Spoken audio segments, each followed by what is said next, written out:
DJ college Karachi का बड़ा मारूफ तालीमी इदारा है, बहुत कदीम है, तकरीबन 125 साल पुराना ये इदारा है। पाकिस्तान बनने से बहुत पहले कायम हुआ था। उसकी इमारत बड़ी शानदार है और उसकी एजुकेशन भी बहुत शानदार है।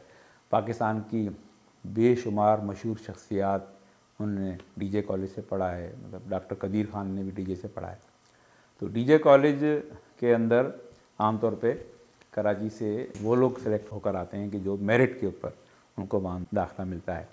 और कराची के 2-3 जो बड़े सबसे हाई मेरिट जिनमें जाता है उनमें डीजे का पहला दूसरा नंबर होता है। एक आदमजी कॉलेज भी है, एक कैंट कॉलेज है, लेकिन डीजे कॉलेज चूँकि कदीम इदारा है लिहाजा मोअज़्ज़ज़ उसको एक हैसियत हासिल है।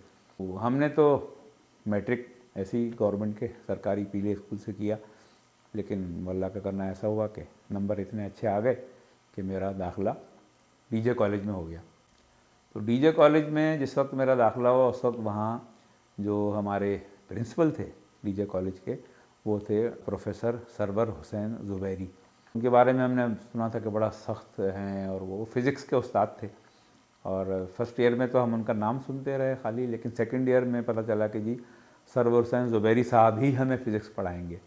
तो ज़ुबैरी साहब की जो ख़ास बात थी कि सेकंड ईयर में जो फ़िज़िक्स पढ़ाई जाती थी, जो सिंध टेक्स्ट बुक बोर्ड की शाया की हुई फ़िज़िक्स की किताब थी, उसको तकरीबन आधी किताब सरवर हुसैन ज़ुबैरी साहब की लिखी हुई थी। यानी जिस शख्स ने वो किताब लिखी थी वही शख्स हमें फ़िज़िक्स पढ़ा रहा था। तो हम बड़े रौब में थे, लेकिन उनकी शख्सियत बड़ी रौबदार तो थी।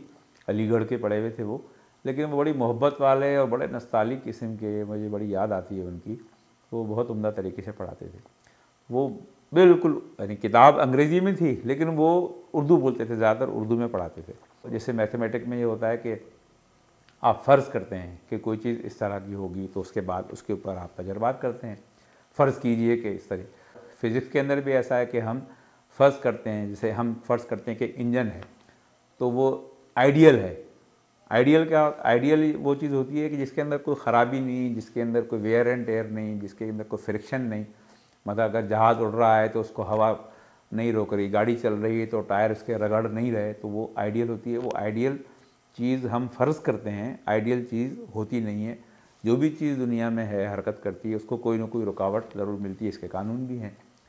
तो सरवर हुसैन ज़ुबैरी साहब भी जब पढ़ाते थे हमें, कोई भी मिसाल के तौर पे किसी चीज़ के बारे में बात करते तो कहते कि भाई ये देखो, ये हम फ़र्ज़ करते हैं कि ये इस तरह है और ये एक आइडियल है, लेकिन मैं आपको ये बता दूं कि आइडियल होता नहीं है। आइडियल हमारी खाली हम फ़र्ज़ करते हैं। आइडियल कहाँ होता है? आइडियल सिर्फ जन्नत में होता है, दुनिया में आइडियल कुछ नहीं होता। तो ये उनका तकिया कलाम था कि आइडियल जन्नत में होता है। तो जब भी किसी चीज़ की, किसी इंजन की, किसी मशीन की, किसी लीवर की मिसाल देते तो कहते थे कि फ़र्ज़ किया कि ये एक मशीन है और ये एक आइडियल मशीन है। तो तुम लोगों को तो पता होगा कि आइडियल होता नहीं है। आइडियल कहाँ होता है? तो हम सब मिलकर बोलते आइडियल जन्नत में होता है। कह रहे हाँ, आइडियल जन्नत में होता है, दुनिया में आइडियल नहीं होता। दुनिया में हर चीज़ के अंदर कोई ना कोई उसका फ्रिक्शन, कोई इसका लॉस, कोई चीज़ यहाँ आइडियल नहीं होती। तो हमने उनसे पढ़ी फ़िज़िक्स और हमारे सारे कॉन्सेप्ट क्लियर हुए और हम आज भी याद करते हैं उनको। बाद में कॉलेज से फ़ारिग होकर मैं तो ND यूनिवर्सिटी में आ गया और कई साल बाद ज़ुबैरी साहब के इंतकाल की खबर मिली। तो वो हमारे एक आइडियल प्रोफेसर थे, आइडियल उस्ताद थे। तो उनकी उस मकूले के मुताबिक कि आइडियल तो जन्नत में होता है, तो हमें भी यकीन है कि सरवर हुसैन ज़ुबैरी साहब चूँकि आइडियल थे तो यकीन है कि इंशाअल्लाह वो जन्नत में होंगे।